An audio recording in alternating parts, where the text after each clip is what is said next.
one of our lead devs for the game joining the call tonight. I'm going to look through the list and see if he's already on. But Benji should be joining to answer some questions, some more in-depth questions about the game if people have them.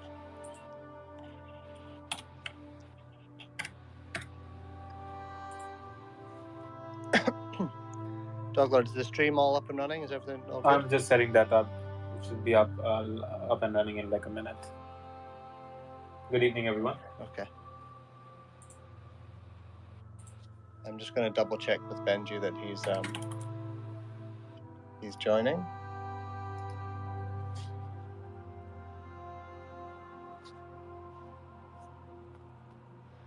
So no, we want to have him on.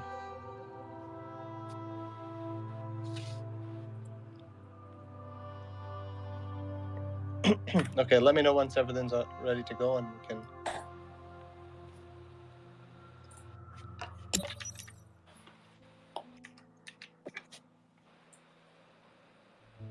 I guess we're ready to go. Yeah, I'm ready to go.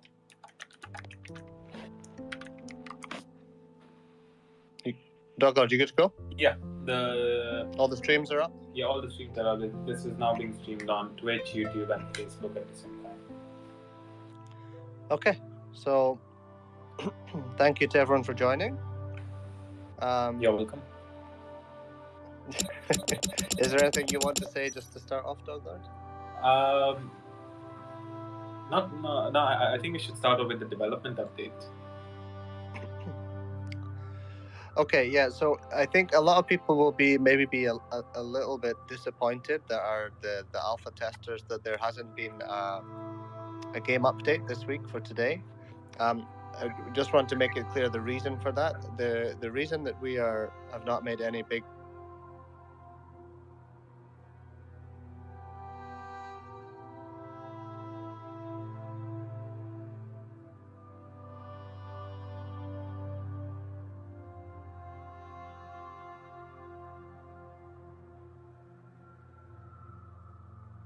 networking right now, and we're working on the authoritative servers that we're going to have and making a scalable solution, and it's taking a little bit longer than we thought, but still we're on schedule. But that's why there's no big updates to the game, because the entire team is working on the networking. We do have people creating content and creating the other worlds behind the scenes, so people are still working on Bezogia and the next worlds that we're going to be launching, but there's nothing that we can actually update to the game this week. And we're going to have Benji, who is the lead dev, who is actually working on the networking on this call. I'm just trying to get in touch with him right now because it's very late in China. He did say he would be joining, but we'll bring him on a little bit later in the call once he's online, and he can answer any questions that people have about the game and give people a little bit of an update on exactly what we're doing. Because there's a lot going on behind the scenes that you don't see directly as an update, but actually there's things going on. So that's the main thing from the game development side of things. Is there anything you wanted to add to that, Doglord? Not in terms of game development. I believe Bezoge has already completed. I was actually taking a look at Opensea today. It's 90% completed already. We are now doing some final touch-ups. Yeah, the issue with there's not necessarily an issue with the networking. It's just it's a completely the new way that we are doing the networking has a lot of prediction rather than requiring constant connection to update locations and things within the game.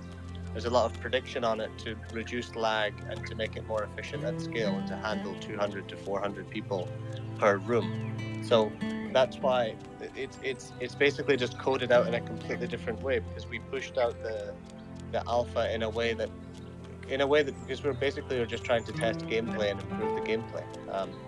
But it's now got to a point that the gameplay, in order to improve the gameplay, it's going to require a lot of the networking, and we don't want to build something on the basic networking right now that's not scalable.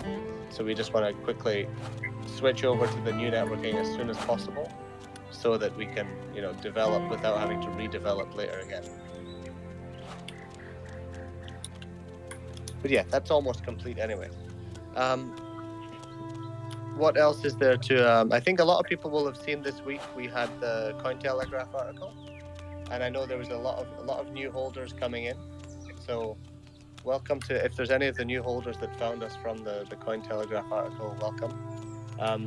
We do plan to keep pushing out a lot more. The results of that article have been absolutely incredible. I mean, I think we were one of the trending articles on Cointelegraph for all of today. And I know last night, I think we were also trending. I don't know if we're number 4 or number 3 now. Tommy, or one of the Bezoge brothers, Tommy will probably be able to tell us, because I know he's been keeping an eye on it. He keeps sharing me screenshots of where we're trending. So I think we're either number 4 or number 3 on Cointelegraph. So there's been over 40,000 views of that article, which is incredible. And there's a lot of people coming into the community because they found us in that article. So based on that we're definitely going to continue to push more in as much PR and media as we can, especially in the crypto media.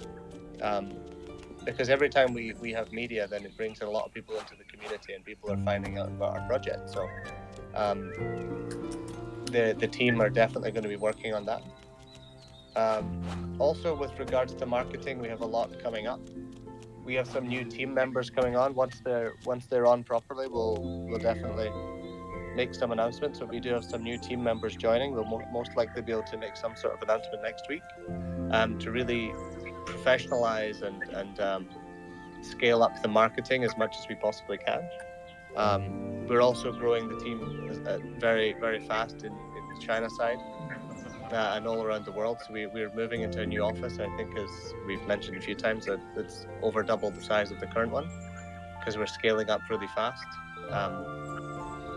That's sort of the main things that we've been working on. Me and Doglord, a lot of our work over the last week has been on making the company and the project as scalable as we possibly can, and that involves getting a larger office.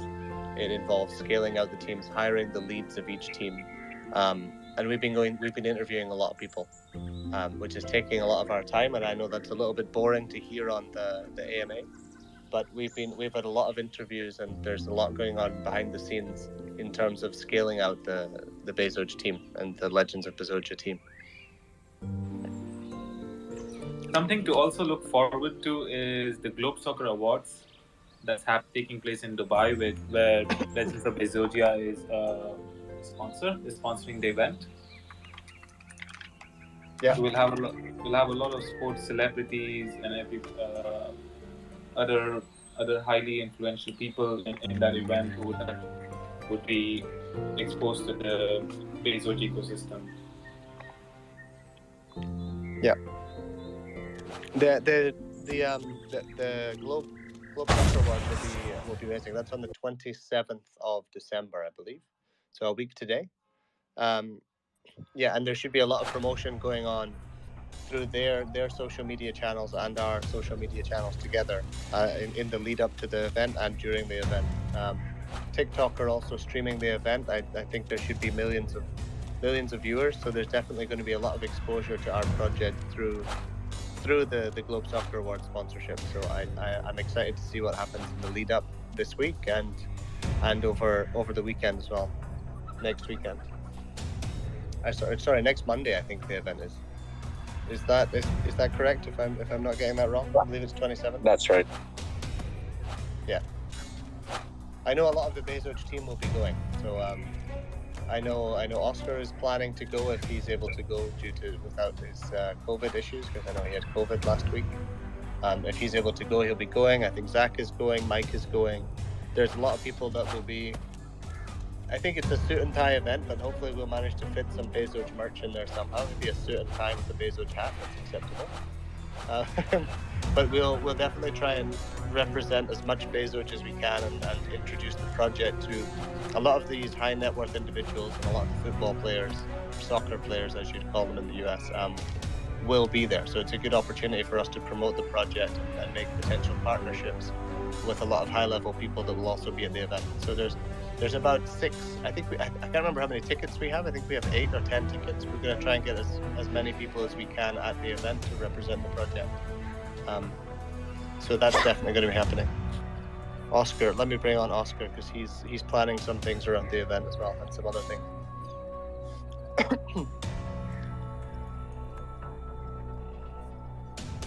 But that's basically it from our side. So if there's questions, please, I think Oscar maybe will give another quick update on what else is coming up, and then we can open to questions. Yep. So in regards to the Global Awards, I just got confirmation.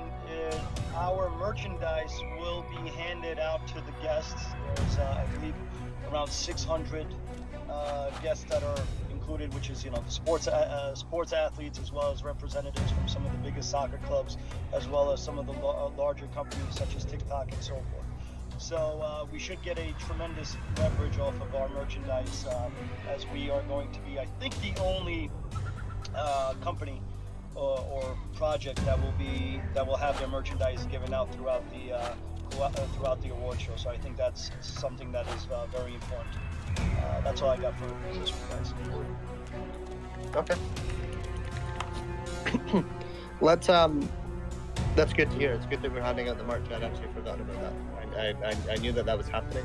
There's a lot of things going on. But yeah, handing out merch to everyone that comes to the event should be incredible. We actually literally just talked about that 5 minutes ago on the call, so I should remember that. Okay. I think we'll open it up to questions. So if anyone has questions, please put your hand up and we'll be more than happy to answer. Everyone is very quiet this week. I have a question, which was I've been noticing that's been collectively being asked by the community, if you don't mind. A lot of people are looking at the Bezogis and the NFTs, right, from a value perspective, and obviously, there's a lot of people who are trying to understand if they could be able to project, because they feel it's very undervalued for the actual item that it is. Is there a way to kind of give an estimate or a projection as to how we feel these assets will perform from a financial standpoint once they're deployed inside Bezogia? Yeah, there is. So we've been researching other projects that are beginning to implement these sort of functionalities with the renting of NFTs and gaming. And I won't say which project it is, but we did buy one NFT which supports the renting, and it's a very basic game. And honestly, when I say basic, it's even more basic than Axie. It's just sort of, you click a button and you watch a race happen. And we were able to rent out our NFT character on a profit share model, and I think we're making about $30 to $50 a day. So that's to give you an idea. That's to give you an idea from a completely separate project, because I don't want to make any projections of what our project will be, because we don't, to be honest, no one knows, and I don't want to give any information on that.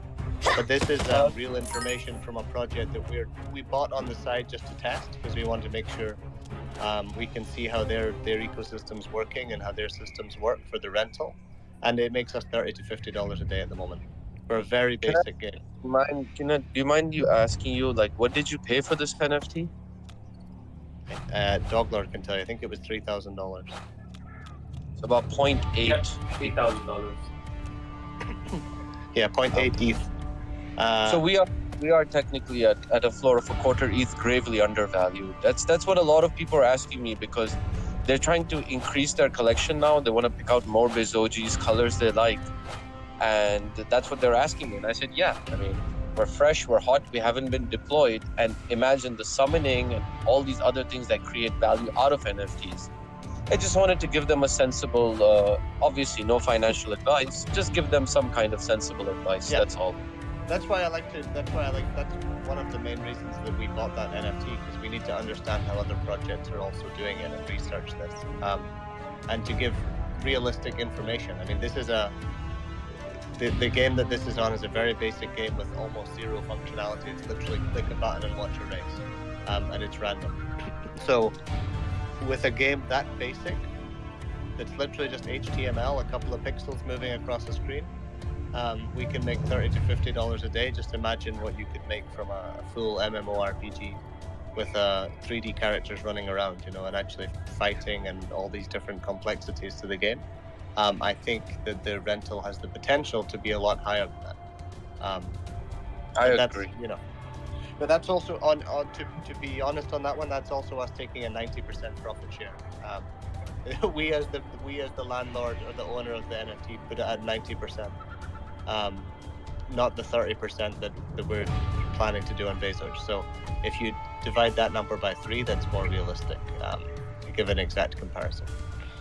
But even if you're dividing it by 3, it's $10 to $18 a day, so it's still not bad. Well, the question was based on a very long-term hold. They said, man, we want to keep summoning until it gets to generation 10. You're making a bad decision today. You know, these guys are definitely holders that want to be for at least 10 or 20 years with us. So just wanted to give them some sensible advice, you know. But that's it. Okay, thank you. I've got a question on YouTube. It's Nicola S is asking, will we collaborate with consoles like PlayStation, Xbox, and etc.? Okay, so our development team, Benji is here. He has a lovely cat picture. Benji is our lead dev. Benji his cat looks like a few. Yeah, he's got a nice cat with a bow tie. I like it. They've worked on some development projects before for consoles, and it's an extremely it's not an easy process developing for consoles. There's a lot of hoops to jump through, and I would imagine that there are even more hoops when you're trying to build a blockchain game. One of the problems with developing for a console is it's a slow process. There's a lot of control from the console side of things. It becomes very centralized and restricts us from being able to make updates on a regular basis. But that being said, if it makes sense in the future, probably at least 1 to 2 years down the line, and we have a lot of traction and people are asking for console, and at that point we have a bit more leverage with these console companies that allow us to not be completely controlled by them because we'll be a small indie studio at the moment. Then yeah, it makes sense to build out onto console. But I think at the stage we're at, and in the means of with decentralization in mind, the more control that we can have over the project, the better. And I think consoles will take away some of the control we have and the speed that we can change things on a daily basis.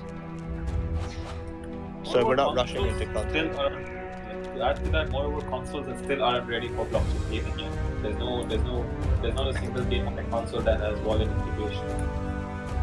That's what I was about to say, that the platform itself, the foundations have to be enabled to blockchain. So even if we think that we want to come to PlayStation, we actually have to wait until they get into this. From now or could be years, we don't know. I believe there's ways that we could do it, but of course it would be much better if it gets to the point that, let's say, PlayStation have a MetaMask integration directly into or they have their own wallet integration, whatever it is, directly on the console. That makes it a lot easier for us, because at the moment we will be developing the entire solution ourselves, and we would be sort of messing around trying to we would be making a solution ourselves that would be trying to break the rules to a certain extent. And that's the problem with it being decentralized. It's being centralized, as like Sony would make the decisions of whether we got accepted or not. So it would be difficult because there's no simple solution for us to do blockchain and wallet integration on console. Now, Benji, I made you a speaker. Benji, you'll need to unmute your microphone to speak, by the way. I don't know if you're... Bottom left of your... Okay, he's gone. Yeah, I think he was having some difficulty with this. I've got another question from... No, he's still there. I've got... I'll bring him back on. On you go. Okay. I don't know, it's a Japanese name that's asking this question, so I can't pronounce it. Why the metadata of the mixed breeds on the Bezoges is the same as a single breed? The metadata is not. The metadata will clearly show if it's a mixed breed. I think if I'm not mistaken, it's the background image. So for the Bezoges, we didn't change the background images. They all use a standardized background image because they're all standing outside in the wilderness. They're not in a cave with an aura around them. So yes, it is more difficult to spot a purebred. But if you look into the metadata, it will say if it's a purebred or not. Right, let me bring on Easy College Money. I like that name. I like that name. Easy College Money is on here almost every week. Okay, I think Benji can speak now. It says he's connecting. I think he's maybe having VPN issues. But there he is. Benji, can you say hi? You need to unmute yourself at the bottom left on your phone. Is it working now? Ah, there we go. Okay, great. Sorry, my connection is really bad Good to have tonight. you on, Ben. Right, Easy College Money. Do you want to ask your question? Yeah, hey Jeff, how's it going? I have a question about I bought the NFTs at the very beginning, the first hour, and then I was airdropped the pets. My pets I summon, and they show up in my inventory. But when I link my account to the Opensea, I see only the blocks. I don't see the pets. The actual pets. Okay, you'll need to go into OpenSea. You open up each one, and at the top right-hand corner, there's like a little refresh button. It's like a circular. It's like an arrow that's circular. Click that, and it'll refresh the metadata. Wait a couple of minutes and refresh the screen. It's sometimes really fast, and it's sometimes slower. But you'll have to refresh the metadata on each NFT, and then it should change. So I have it open now. So where do I hit that then? I see the blockchain polygon. Yeah. So if you're on OpenSea, open your own wallet. So at the top right, you can click your profile and view your wallet where you're seeing all the blocks. Yeah. Open one of those blocks. So click on the block, and at the top right, click refresh metadata. There's like a little refresh button. Okay, hold on 1 second. Do that. There's like 4 buttons, and one of the first buttons is refresh metadata. If you put your Okay. Yeah. I got it. Yeah. But Okay, I'll give it try. a couple of minutes. Give it a couple of minutes and then refresh. It should be there. Do it for each item individually. Okay, fantastic. Okay, well then I will do that for every one of them. I really appreciate it. No problem. Thanks for contacting OpenSea support. Have a nice day. Thank you.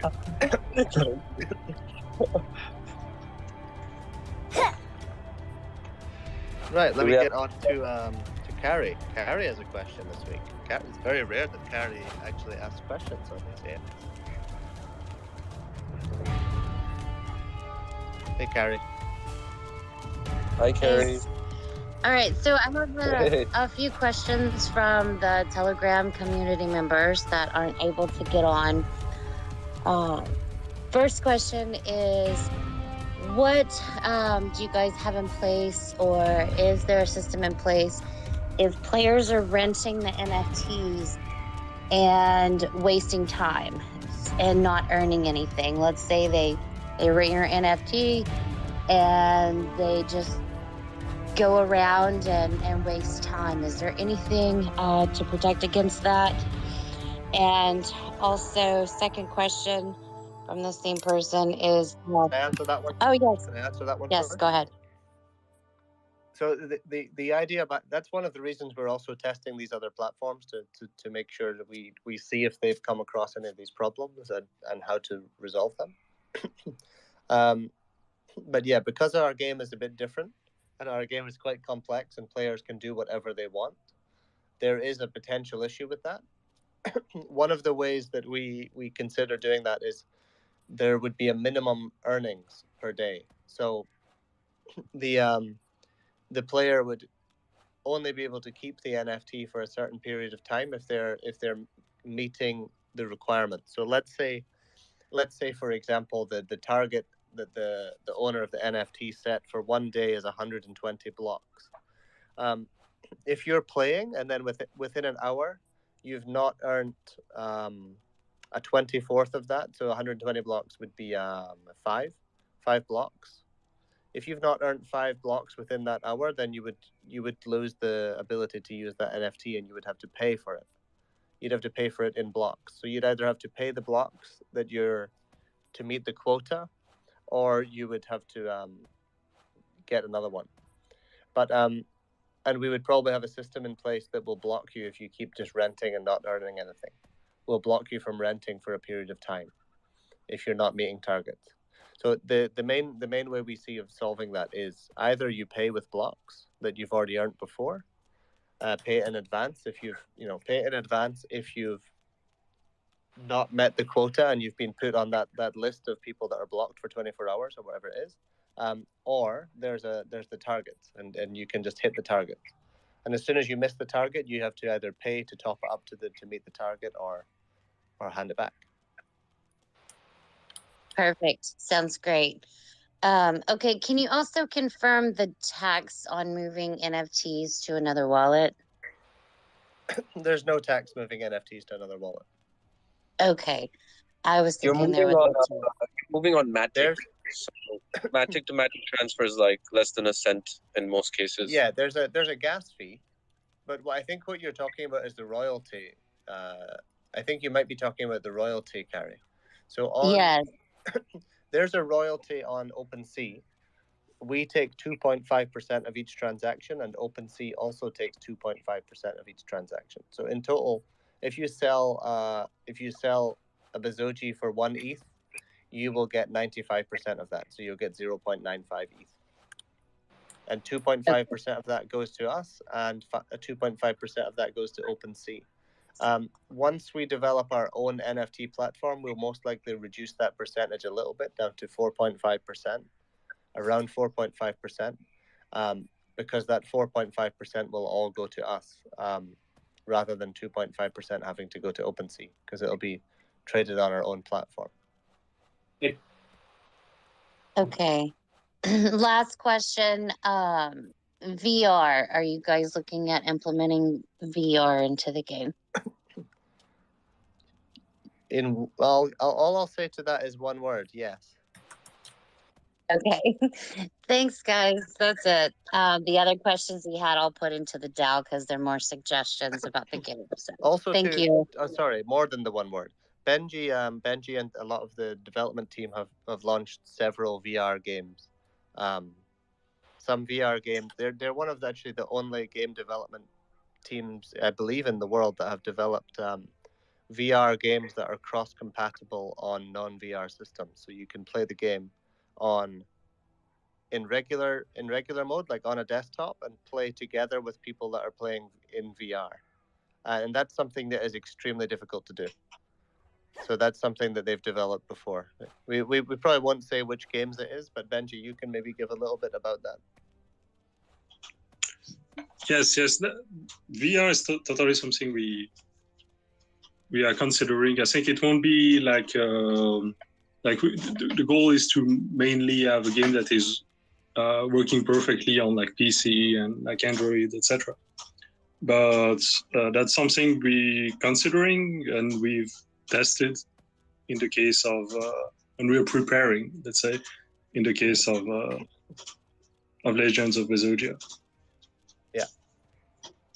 Yeah, and like I said, Benji and his team and our team, are some of the only developers that I know that have built cross-compatible VR and non-VR games. Like it's the same game, same server, but some people are playing in VR and some are playing on desktop. That's something not very many companies have done that because it's extremely difficult and complex. Yes, it's something because it needs some.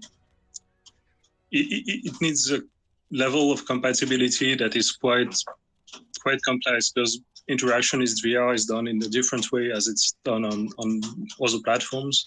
Like objects have to be kind of sort of physical or in real locations, whereas in the normal game it doesn't necessarily need to be the case.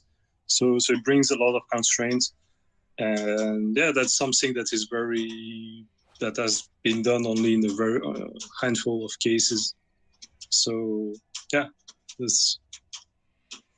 it's good to have this experience to add it. Awesome. Let me go on to the next question, Benji. Let me get Solo in here. We have such an expansive and extensive team now, as well as a big team of underpaid employees. Maybe we should do a Metaverse meetup so that, So A I've got metaverse. another question on YouTube. If So, I'm allowed to go ahead now. Sorry. personality. Yeah, go ahead. Go for the YouTube question, and then I'll get Solo's question after. Okay. If we summon an NFT that has not so good stats, is there a way to break it down into blocks that are worth almost the same amount as the NFT would have cost?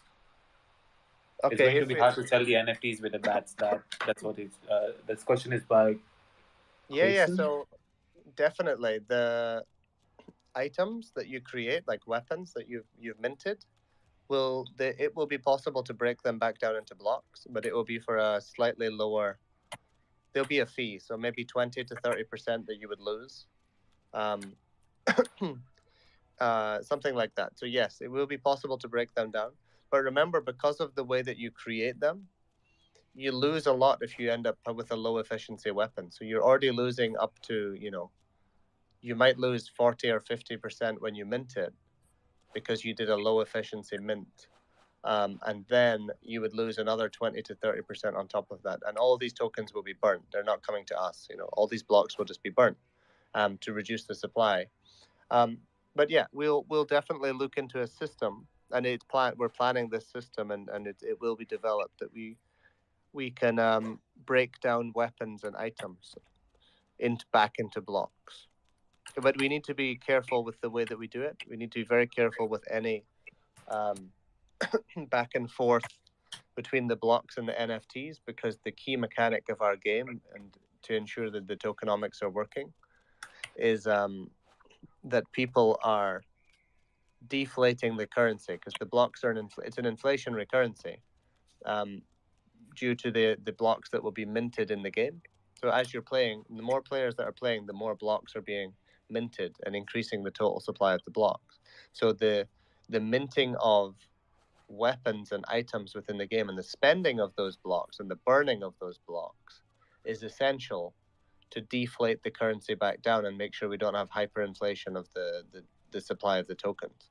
So that will have to be carefully considered, and that is one of the reasons that we'll have quite a high burn on turning those weapons back into blocks. We'll have a big fee for that because it's so crucial that we deflate the blocks by the minting the weapons and burning the part of the supply with every transaction. Because we want that currency to inflate, but we want it to inflate sort of on a linear scale. We don't want it to go parabolic.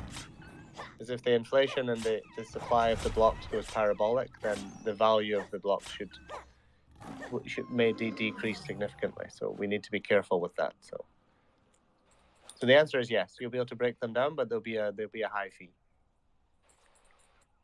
Okay. So Solo Lucci, did you have a question? Yes. Yeah, I got a question. How y'all doing today? Y'all all right? Great. How about you? I'm great. So in the NFT space, or I don't know if we're already doing this, or is this an option about the 3D scanning? Do we do that? Do we offer that, or is that something we look that with the the personal 3D scanner where you can create an NFT out of you yourself, basically?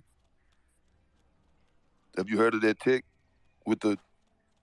I know the technology you're talking about. Are you saying that? Are we planning to implement that into our game? Yes, sir. It's a bit difficult at the moment because our characters are dogs. So if we were to do a 3D scan of a human, and turn it into a dog, that might be an interesting concept. It's not.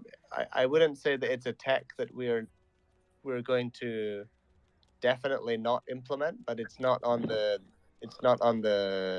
priority list. Yeah, it's not on the priority list. What about if people NFT their pets? Because they do say dogs are man's best friends, so they can scan their pet. That might be like dope. Yeah, I mean it's a fun idea. I completely agree. It's a fun idea. I think with a lot of these technologies, there's more hype around them than the value that they actually bring. I mean, they're futuristic technologies, and I think that the adoption of those sort of technologies is quite low. But it's certainly an interesting technology that we could look into in the future. And I actually know some people that are running businesses with these 3D scanning technologies to implement these sort of things. But to do it on a to an accurate level and then convert that into a dog, is it may be No, but difficult. if we this actually got me thinking. If we were to allow players to actually have scan objects, real world objects, and actually put it into their welcoming home, which we were discussing about earlier today, that is Yeah. something that we could look at. I Yeah, just yeah, know it's definitely. kind of like a fad right now. I'm just because I've been campaigning real heavy for Bezoge. Like I've been going to crypto events, NFT events. I've been doing a lot of stuff just trying to get the word out about it. I did a radio interview yesterday about it, but that's just I'm hearing some conversations through other people and creators, and I'm just I'm just really putting it all in a pot, and I'm just bringing it to the table to try to see what maybe we. I like the I like the concept, and like Doglord was saying, there is a part of our game. There's sort of two parts of the way that we're implementing what we call the metaverse sort of styled game. We're splitting the game into sort of two. So there's Bezogia, which has elements of metaverse in it, but it's more a world that we design, and it's sort of fixed, right? So the content within that world has aspects of metaverse. So we may have like advertising, we may have sponsorships, and we may have content that's like sponsored quests that are very metaversey, right? We can relate the real world into the game, but that will be having to fit along with the storyline of Bezogia and the backstory of it. The way that we see the metaverse in our game coming in is more in each player will have their own sort of home, and we've talked about this on here before. It's like the landing screen. Like when you come into the game, you come into your own home, right? I don't know if you've watched the original Matrix, but when they're Yes, of testing out, course. when they're testing out the Matrix and they load in and they've got all the weapons on racks the first time that Neo goes into the Matrix. I The don't know if you hub. remember, It's like a hub. right? Yeah, exactly. So yeah, exactly. I can't remember what they call it. They call it like the loading screen or whatever. I wish I could remember the exact name, but basically in there, that's where we believe will be the more metaverse and more customizable area of the world, and you will have your own little world that is your home, a little bit like Animal Crossing sort of style. I don't know if you know about Animal Crossing, the game, but you can look into it if you don't. It's a game on Nintendo, very popular last year, especially during the pandemic. And basically, that's sort of a customizable world that is yours, and you can invite your friends into it. And that way, we can have the best of both worlds because we can keep the solid storyline and the feel of the world and have the control over that, while also giving people a space that they can be creative and express themselves and modify the game. And we can have a lot of NFTs and in-game items that you could add. So let's say it's a pool table. You could maybe mint a pool table for your house and have your friends round to your house and play pool in Legends of Bezogia, right? But you're not playing pool like standing out in the middle of the neutral zone. You're doing it in your own home, in private with your friends, right? So that's the metaverse side of the game. And so minting items that could be placed into there that are 3D modeled, 3D scanned. Yeah, that would be a cool thing that we could add. And I certainly think that in the future we'll be creating some sort of platform and some sort of builder that allows community members to contribute their 3D models to be added to the game. And I think that that's something we'll definitely look into. So I do want people to be able to upload their own models and have the ability to add them into the game. But this is a little bit further down the line. I think that would be a cool way that we could implement something like you're saying. For the people that are more into that side of the tech, right? They're actually more technically minded and they have the ability to create models of their own. I think that's one way that we could do that. And that's something that we definitely want to do. I think it will be very good because it just gives everybody a chance to have something unique. Like, you know what I'm saying? When everybody can just mine stuff and get the same things, it's different than when you can have something specific that's yours. You know what I'm saying? And then you can 3D that. It's like nobody has this. Oh, yeah, exactly. And we could have we could have a price for those things done by mass. You know, like the bigger the item is, the more blocks you'll have to pay to mint. But you could Correct. mint an NFT that is just yours, and it could come into the game, as long as it would pass. You know, as long as it would pass some of our checks, probably, because there may be people making some obscene things, as you can imagine. Correct. But yeah, I think And as long as we have a one basic last approval question. process, I think it's fine. I got one last question. I'm out. How do I start? Because I'm an artist. I'm a rapper. I'm a TV personality.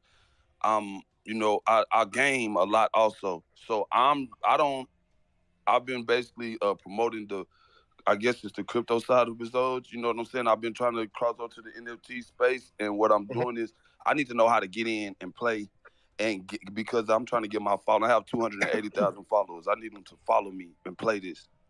Okay, if you come into our community on Discord or on this, if you message the Twitter channel, we can get you added to the alpha testing. Perfect. I'll do that. Thank you. So get in touch on Telegram or Discord, or directly on Twitter, and we'll get you added to the alpha testing. The alpha testing is open, so most people that have applied have been added in and are able to alpha test. So we'll get you added in there. All right. Thank you. Thanks, Solo. I've got a question on YouTube. Okay, let me go ahead first. Will there be possible vehicle NFTs like the one we got a peek at last week?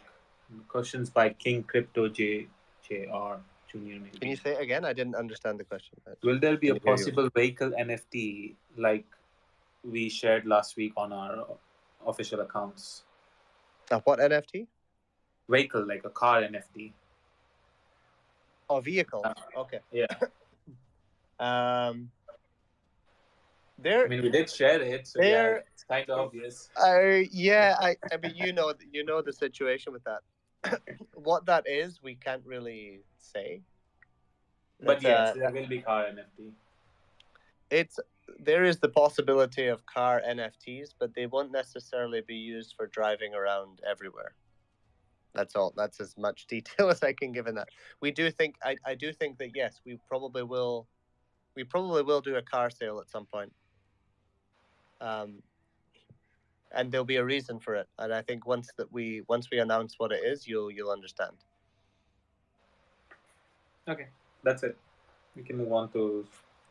Okay, let me get on to. I'm not sure who was first. I think Aaron was waiting for a while.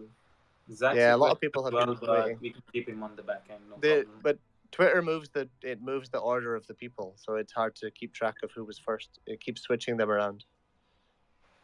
Hey, Aaron. Just a very quick question. Fantastic. Good. Just a very quick question for me this week. It's just it was mentioned in the community a little bit over the weekend, and I was too busy to sort of ask it then. But is there any plans to kind of update the website with the roadmap and stuff for us? Kind of long-term holders is not a problem, but sort of newer holders coming in and seeing some things that were planned a few months ago not being ticked. Yeah, there. We had a discussion about this just before the AMA internally. And yes, we will most likely update the white paper and the website, some of the timeline. But over the next month, there is a big full redesign of whether it will be completed within a month or not, but we are in the process of redesigning the entire website along with the new marketing guy that is coming on board. So we'll be fully redesigning Bezoge.com and Bezogia.com, and everything will be completely updated, most likely with a completely new white paper. No, that's perfect. Thank you very much. I'll use that. And in fact, the white paper will most likely become the wiki.bezogia.com. We'll get rid of the white paper, and we'll have enough content directly on the wiki that's what the white paper will be. So instead of on the website saying read the white paper, it'll say read the wiki. That sounds awesome. Yeah, it's a way that we can update the content a lot more simply than having to update a PDF document every time we do it. Yeah, and I get that. Perfect. That's great. Thank you very much. I'll use that as my answer. Thank you. Awesome. Thanks, Aaron. Hi, devs. It's Paulo. Hey, I Paolo. just want Hey, to Paolo. butt in real quick. Yeah, I just want to butt in real quick. So we do have another giveaway with Globe Soccer. So it just got posted a few minutes ago. So if you could check Instagram of Globe Soccer or official Bezoge, it is now live. And then we will also announce the winner of the merch tomorrow on Facebook. So make sure to follow and like our Facebook page. Could you That's all from please share more details about the Globe Soccer giveaway? Yeah. So basically, it's just like the post. Follow Bezoge on Instagram, tag 5 friends, and add it to your story. Then that's it. You already have an entry to get the chance to win a Genesis Origin block. Awesome. So a Genesis Origin block is the giveaway prize. Yes. So it's really huge. So go check our Instagram account. Yeah, to give an idea of the Genesis Origin blocks, that is basically just the Bezoge Origin blocks, and I think the value right now is about 0.5 ETH. From what I've seen, they're selling for around about half an ETH, so it's about a $2,000 prize. Okay, Yeah. that's great. I'm gonna go participate in that giveaway. Yeah, if you win, I'm not gonna let you win. Don't worry, Douglas. You're gonna have to pass that on to someone else. What? You can still participate, but you're not going to be winning. No one from the team is allowed to win that. Right, let me get on to the next question. I think Lady Crypto, I already made you a speaker. Hello. Hello. I'm so happy that I was able to catch this afternoon, this morning. I'm a long-time holder since launch, and this is by far one of my favorite projects. And I had a couple of questions that I've been wondering. I've brought a lot of folks on board. I'm really excited about it. I know you had mentioned, and my apologies if you had said this already. I just jumped in now, but you had mentioned a while back about a theatrical trailer. Is that something that I thought you said maybe would be coming out at the end of the year or beginning of the new year? Is that something that's still on deck? And then I have one more question after you answer that. Yeah, cinematic trailer, right? The cinematic trailer is in progress. We have the keyframes. It's actually I'm glad you mentioned that, because I need to give them feedback today, and I'd forgotten. So thank you for reminding me. I need to give them feedback on the first drafts of the trailer. So yes, that's in progress already. The team are working on it, and we'll have it. I'm not 100% sure about end of year, but certainly January we'll have something to show. Awesome. That's really exciting. My other question, I don't know if I made this up in my head or if I heard this way back when the token launched and you were having the voice chats were open all the time. I feel like I heard something that I just want clarification on, and maybe I'm crazy and made this up, but I feel like I remember someone saying that someone on the team was part of the team for the original Legends of Zelda. Did I make that up, or is that true? That is not. It's not true. I think someone. I do remember that rumor going around. But that is it's not true. Someone. Okay. I know someone within the group said it. I know who it is, but I'm not going to shame him on the. I'm not going to shame him. I remember him doing it, and I messaged him saying, "Why did you say that?" I think he genuinely just misunderstood. Okay. But yeah, I would believe it based on the quality of what we're seeing here. That wouldn't surprise me. But I just really wanted clarification on that. I was like, I feel like it's just like this this rumor that's been spreading around that I just was curious about, and it doesn't absolutely change anything. It's still one of my favorite projects, but I was just really curious about it. Thank you. No, I would say we certainly have a star-studded team in terms of all of the people that are in the sort of shareholders of the project and the top holders of the project. With the game developers, everything. I think everyone that is part of the team has their own strengths, and we have a well-rounded team, especially with the new additions coming to the team. I know one of the new additions to the team is extremely experienced, and he's listening on here. I don't know why he's called, but he is listening because he keeps sending me messages on WhatsApp every time I mention him. The new guy coming on to be in charge of the marketing. So yeah, there's a really strong team, and I think you can see from the game that the game development team are incredible as well. They've blown me Oh away. gosh, So no, absolutely. That was I in would no agree. way meant to bring anything negative. It was just a question on a rumor that I would have believed because everything is so incredible. But it was just out of curiosity. So hopefully that doesn't make anyone think anything less. But it was just a question. Thank you. No, of course. So Thank you for the question. I've got another Right. question on YouTube. Will there be dungeons in the game? Quick answer to that one. Benji, do you want to answer that one? Or the answer is yes. Yes. The answer. We actually had a long talk on dungeons tonight on why do they need so much for them. But yeah, definitely. Yeah, we went through the whole me, Doglord, and Benji actually sat down today and worked on the entire plan for the. We went over the entire plan for the development of the game, and dungeons are certainly a part of that. We planned out the entire map, and we see the dungeons as sort of a world of their own. So at the moment we've listed 9 worlds out because we have the neutral zone, and then we have the 8 different breeds, like Zogia, Speed Zogia, Mint Zogia, all these different worlds. And we see the way the dungeons work as basically being a 10th world. Even though there will be dungeons in every single area of the map, most likely, they're sort of their own little place. So yeah, there will definitely be dungeons, and I think there'll be something like Moria from Lord of the Rings or something along those lines, like very. But we can have, because there's different worlds with different dungeons, we can have completely different themed dungeons in each world as well. So there's a lot of Yes. room. There's a lot of room for creativity, I would say, on that. Okay, For sure. That's it. Okay. Right, let me get K Bezoge. I know K Bezoge is I being think waiting a while. YPSI has been waiting for a while. Oh, YPSI is already a speaker. YPSI, you can go first. Yes, thanks, guys. So I try to help out in the Telegram quite a bit, and we get, especially with a lot of projects, I won't name them, getting on board and doing play to earn. All of a sudden, we get a lot of questions about the timeline of the release. I just want to make sure I'm giving out accurate information, and we still. And if you can expound if you want, but we're still telling people that the beta is January, and then launch of the full game is early Q2. Is that right?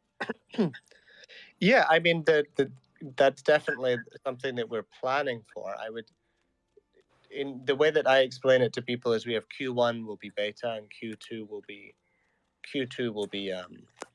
the mainnet launch. That's the goals that we're going for internally.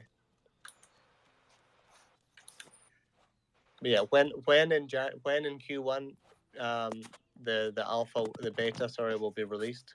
We don't have a fixed date, but certainly within Q1 is accurate. And again, for the launch of the game, the mainnet launch of the game within Q2 is accurate as well. Okay, we then we don't have exact dates on that. I don't want to over promise and under deliver on this. I would rather allow people's expectations, but I think Q2 is definitely doable for mainnet launch, and Q1 is definitely doable for beta. And then I'm not really that aiming. So in terms of beta launch, can you tell me a little bit about, I guess, what does that include? Like, is the public playing then? Is the play to earn? Is that going on in the beta stage? I'm just trying to get a So beta would mean we would open it up to significantly more players. So the goal is to open it up to around 20,000 players, test on proper servers, proper scalable servers on dedicated servers for the game, alongside having blockchain integration in there, but on testnet. So playing with fake tokens, essentially, test tokens. Okay. So that we can test the mechanics and make sure that the blockchain side of things is also in beta. Are all the worlds available at that time? I'm just trying to. I don't think that all the worlds will necessarily be available. What we're trying to do in terms of development is focus on functionality rather than expanding the map.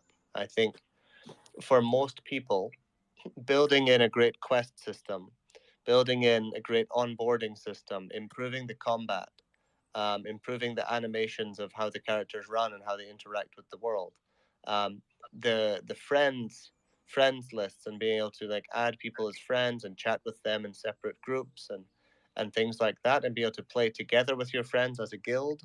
I think all of these things are much more important than opening up all the different worlds.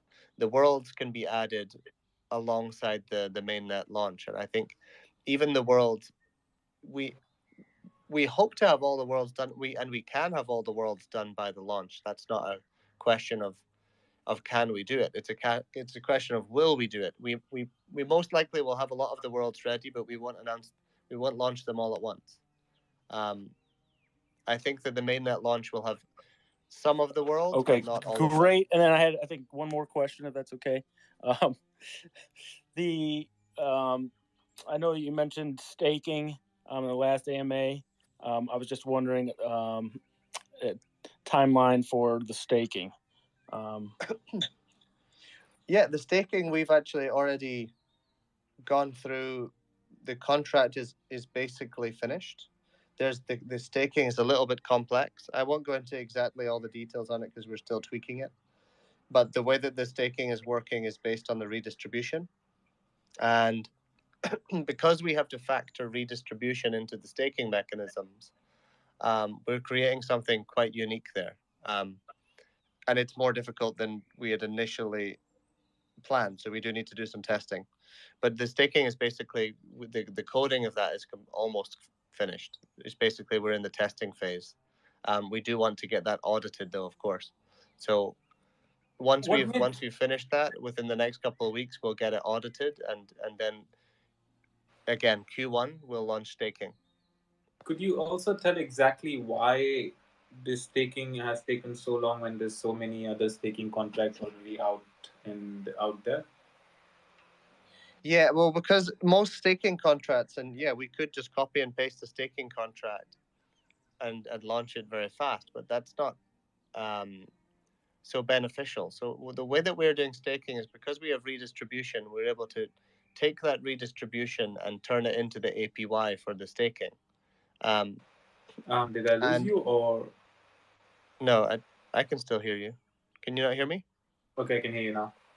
So because we have the redistribution, and because tokens essentially on Bezoge are basically staked just by holding them, you're constantly getting redistribution.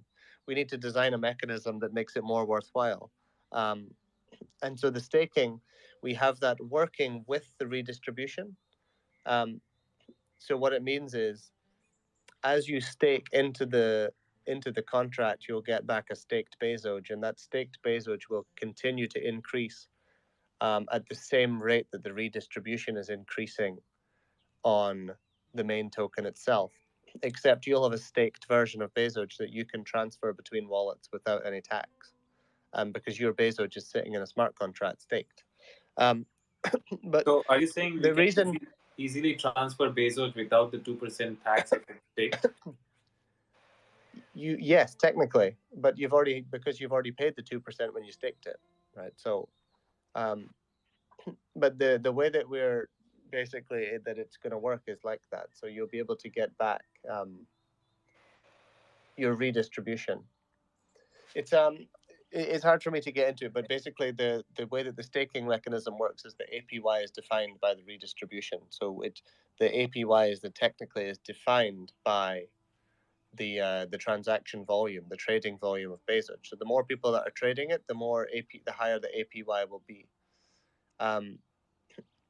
And basically all of the extra liquidity all of the extra Bezoge that we have from the redistribution within the staking contract itself becomes the liquidity that we add to the blocks in order to pay people out their blocks. So it's a very the reason it's difficult is because no staking contract that is out there that is open source that most people would use has any way to factor in the redistribution. So if you put in 100 Bezoge tokens, and that if you kept in your wallet, maybe in a year, that would be 120 Bezoge tokens. If you were to put 100 Bezoge tokens into the staking contract, a year later, you would still just have 100. You wouldn't get that extra 20. And that's something that we had to go through a whole process of working out. How do we know how many tokens are in the contract and we know how many you put in, but we don't know how much your allocation is because there's so many tokens going in and out on a daily basis. We don't know what percentage you own. So what we had to do was create a staked Bezoge that is pegged with the same ratio of redistribution as the main Bezoge in order to track exactly how much each specific person has, if that makes sense. It's a little bit complex. Does that answer your question? I think hopefully it answers the question. I went into a lot of detail. Yes.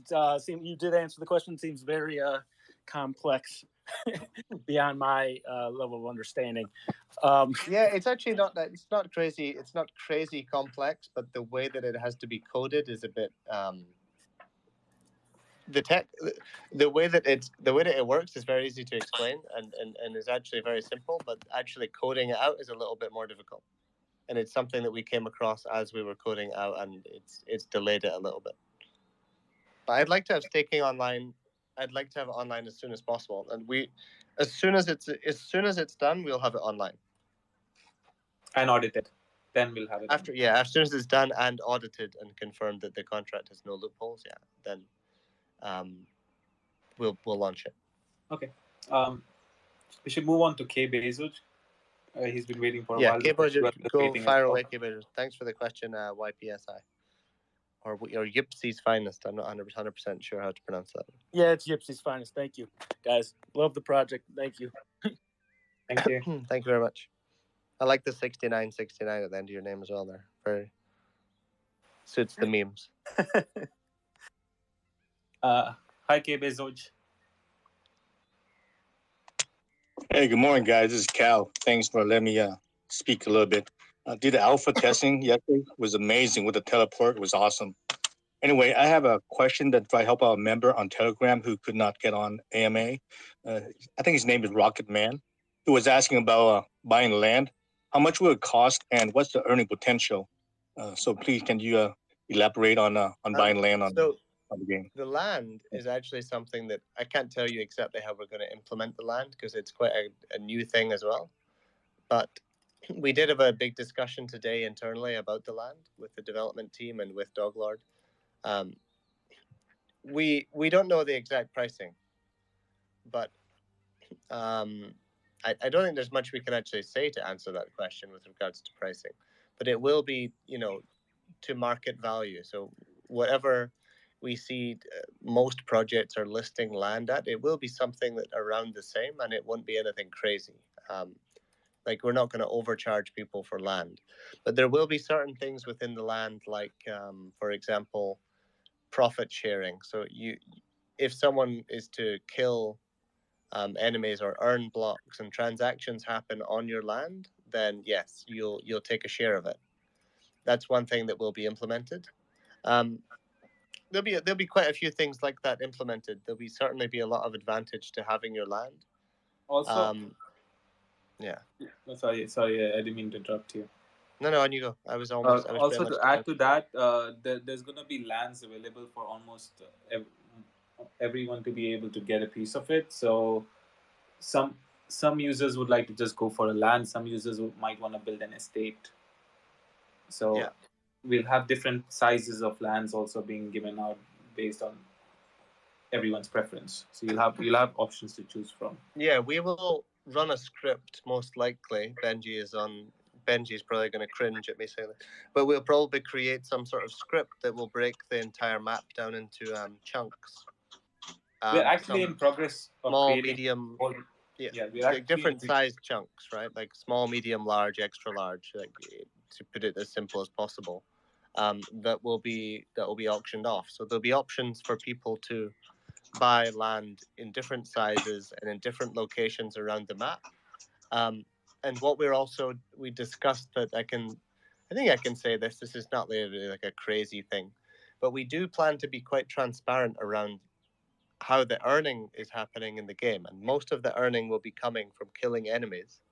So we do want to be quite transparent around making a sort of heat map of where enemies have been spawned, so that people can track and see actually that we're not just spawning enemies, in advantageous places for certain people.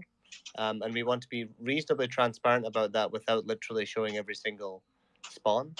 So we're thinking we'll create a heat map that will show you every area of the map and how many enemies were spawned in that area, to show that it is random. But of course, alongside the randomness, there will be some sort of trends. There'll definitely be some areas that will have spawned more enemies than others, because part of the random spawning will be based on where people are. So we will be randomly spawning enemies, but it will also be based partially on where players are. Because if all the players are in the south of the map, we're not going to spawn all the enemies in the north. So there will be aspects of that. So by looking at that heat map, as the land is sold, you'll be able to actually get an idea of where the majority of enemies are being spawned, and that should directly affect the value of the land in those areas. They should be worth more. I mean, I would expect that the land in an area that has a lot more enemies being spawned is going to be worth more than the other areas. So that's something that's how we're handling the land. Okay. Also, just to add to that, once we have the new website revamp for Bezogia, we'll also have an interactive master plan laid out where you can actually zoom in or zoom out. It would be a 2D walk. It would be a voxelated interactive map of the whole Bezogia that includes all the 9 regions, where you can actually go deep into and see the whole master plan. That's where we'll be laying out Yeah, the and land. that'll be sometime alongside the launch of the game. Hopefully before the launch of the game, but around the same sort of time as the launch of the mainnet, I would say.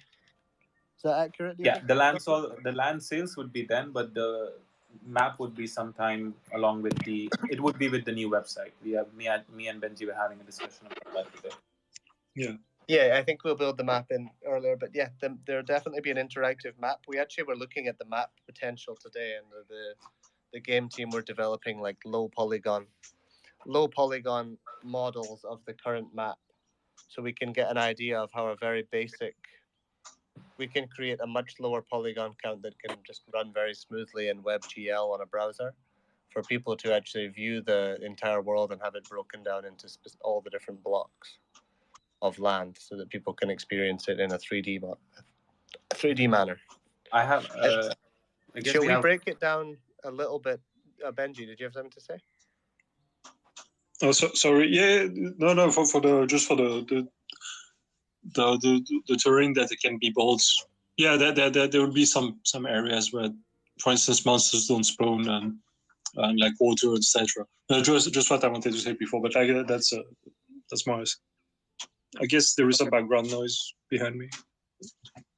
Yeah, a little bit. Okay, I'll mute. Right, I think we have time for 3. I'll do 3 more questions because it's 1 a.m. where we are, so we'll do 3 more and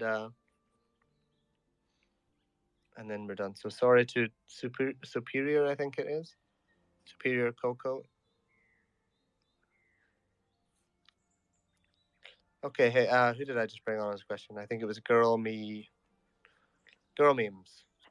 Hey, sorry about that. It's Girl Memes, but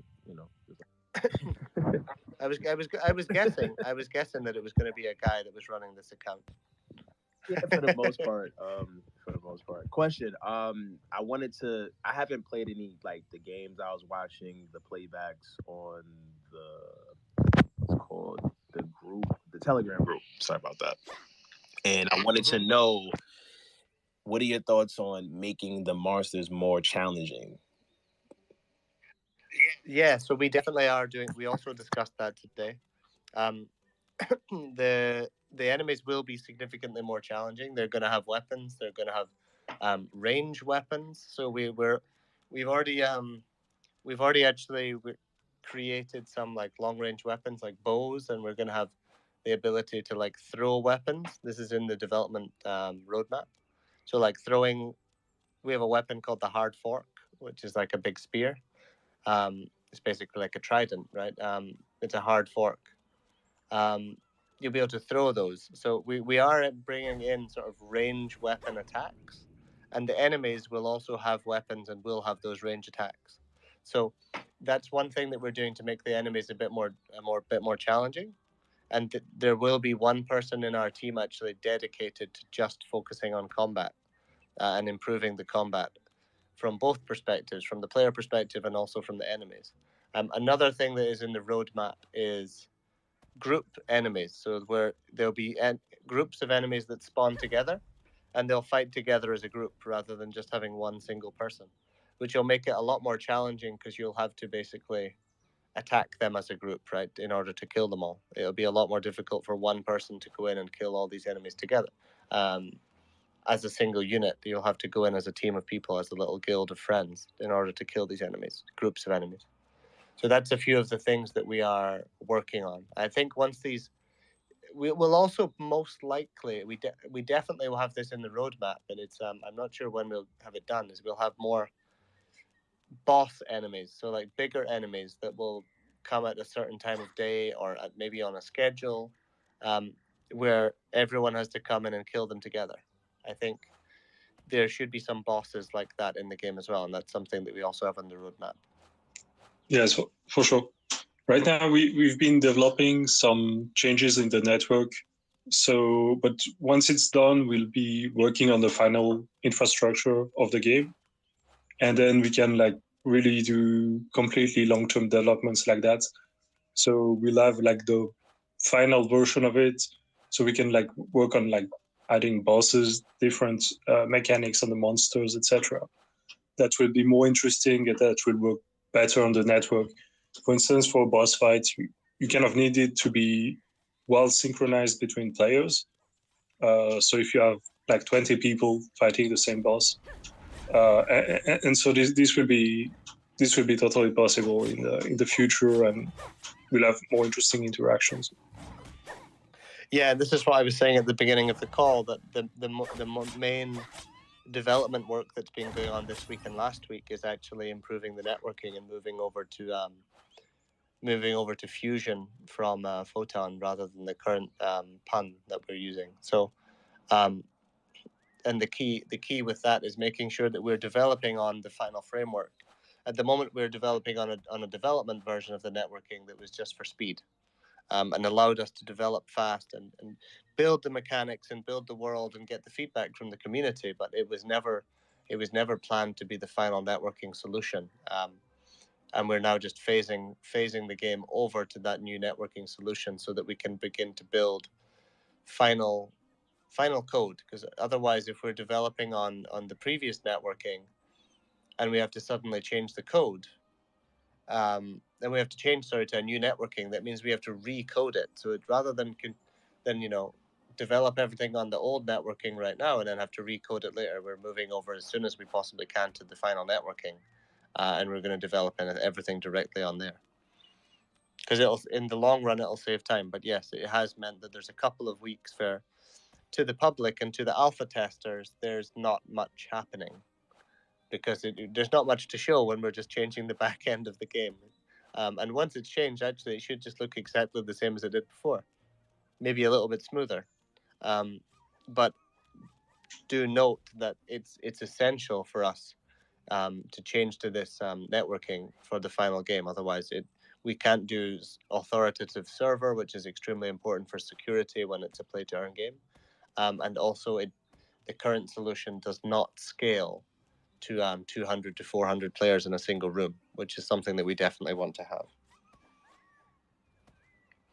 So, Gromims, I think that answered your question. We definitely will make the enemies and monsters more challenging, and we will have different types of enemies. We will have them joining in groups, and we will have boss fights as well. And not just that, there'll also be significantly more forms of combat, like long range weapons, like bows, like being able to throw your weapons, more spells. I think all of these elements are in the development timeline, and we have people dedicated to just that. Like 1 or 2 people will be just working on combat and all these different aspects of the combat. Yeah, I think that's pretty great. I also want you guys to know you guys are doing a great job. Like like improving it. Like every so often, I'm seeing like newer clips, and it's like more land spaces to travel on. I was like, I ain't even play it yet. I'm kind of looking forward towards it. I just want to just see the monster element. Like everybody wants to play and see like little things change. So I was just interested in just asking about the monster element, just to kind of get some ideas of what you guys, thought about that. And I'm guessing that's already in place. So that's great. Thank you. Yeah, and there will be, with regards to combat, there will also be in Bezogia, there in the middle, there's a Colosseum. And that Colosseum will be a PvP arena where it will end up being around 50 Bezogis that can fight together. Maybe in the beginning it'll be a little bit less because the player count is not that many, and especially in the alpha. We may have just 10 in the alpha or something like that to make it more. Otherwise, you might be waiting for like half an hour before there's 50 people. But definitely we will have PvP arenas where the combat is going to be much more complex because it's not an AI. It's people actually playing. So that will be able to tickle that that urge and help you experience more complex combat because you'll be fighting against actual people and not an AI. Yeah, great. Thank you for answering my question. I definitely appreciate the time that you guys gave me overall. Awesome. Thanks. Right. I believe James is the last question. I've got a question on YouTube before we start off. This one's going to be easy. What Fire away requirements are needed for your PC or laptop to play the game? I think. Oh, sorry, it's almost 1:30 a.m. here. I'm yawning. Maybe Benji can give a more accurate overview, but at the moment you need a reasonably spec'd computer, but nothing crazy. And maybe Benji can give a. Yeah, right now, basically, to run the game relatively smoothly, you need a quite like recent computer, but the goal is to have it running at least in low settings on most like computers, like even like a relatively, let's say, 10 years old laptop or something like that. That is not particularly. The goal is to make it as efficient enough that it will run on integrated graphics, I would say.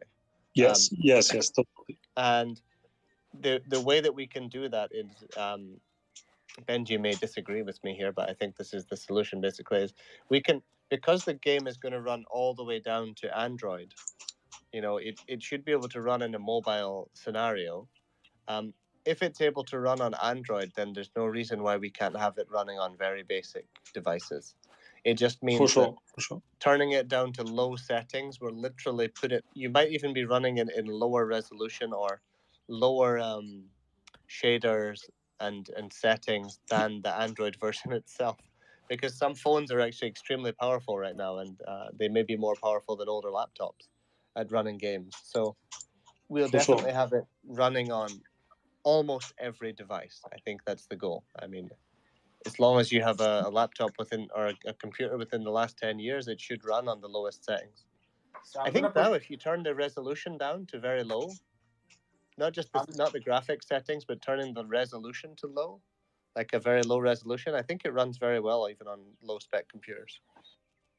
I'm gonna put Benji on the spot over here. When Android? It's in development. When Android? It's in development. What we're doing for the Android version is it's being developed separately from the rest of the game. So basically, we have like two versions of the projects that are kind of being developed, one for Android and one for PC and Mac. And basically, the Android version will ultimately use the same code. They will be merged together, but it's being developed. Right now, what we're trying to do is like find out like what issues we'll have when we transfer on Android. There are some things that we already see, like of course, like we'll have to reduce some aspects of the graphics to have better performances, etc. But like also for the inputs, all these things have to be done, and they can be done separately. But like they will be. I'm not sure it will be ready as like completely testable. Like it won't be like updated as often as on PC when it will be ready. Mostly right now it's on test version. So I don't know exactly when we'll be able to have a version that you can try. But It's a year that you're actually working on it, so I'm pretty sure we'll have it soon. yeah. Okay. Yeah, for sure. From my experience working with Benji and the team that are working on the game, things get done a lot faster than you would expect. For example, we tried. They developed the team developed the entire of Bezogia very fast, without me even knowing that it had happened, and then they shocked me. They shocked me by just showing me it one day. So I think when Benji says something is being worked on, it means it should be available reasonably soon.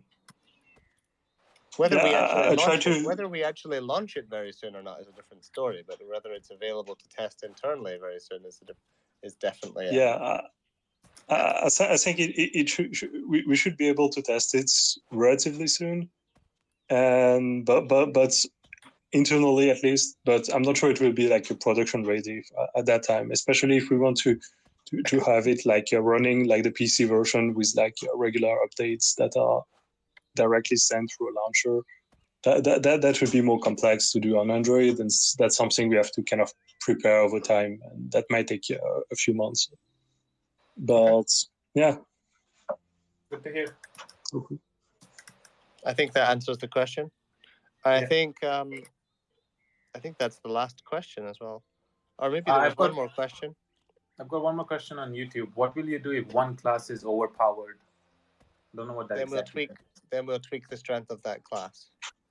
Either we will lower the strength of that class, or we will increase the strengths of other classes. There will be constant game balancing updates and tweaks happening throughout the development of the game, and it's necessary to ensure that the game is balanced. I think it's impossible to just off the top of our head create a balanced game on day one. There will be, even just from testing, we thought that the game was reasonably balanced, and then we realized that the yellow speed Zoji was ridiculously overpowered. I think the yellow speed Zoji is very overpowered because the game is sort of about discovering and exploring and finding enemies, right? So when you have the advantage that you can move double the speed, that certainly is overpowered.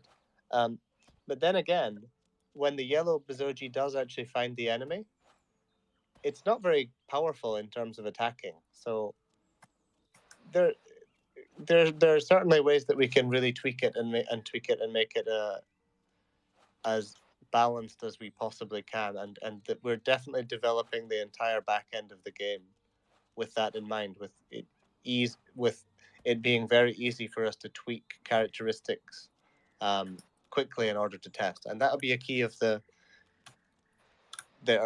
beta version of the game. Once there's actual earning involved, we can get a much more accurate data of how many blocks are being earned by different classes and different types of Bezogi, and we'll be able to balance it out to make it a bit fairer.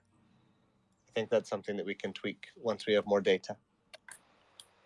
But at the moment, I think that the red and the yellow are extremely overpowered. Actually, the Zerk Zoji and the Speed Zoji, and I have a feeling that the Mint Zoji will need some tweaking, because I know the Mint Zoji, the gold characteristic actually gives you a little bit of all 8 attributes. So the purebred golds will be extremely powerful because they have every single attribute has been boosted. So yeah, I think.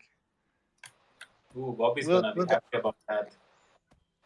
Oh yeah, Bobby is going to be happy about that because he has a purebred black and a purebred gold, so he's all good.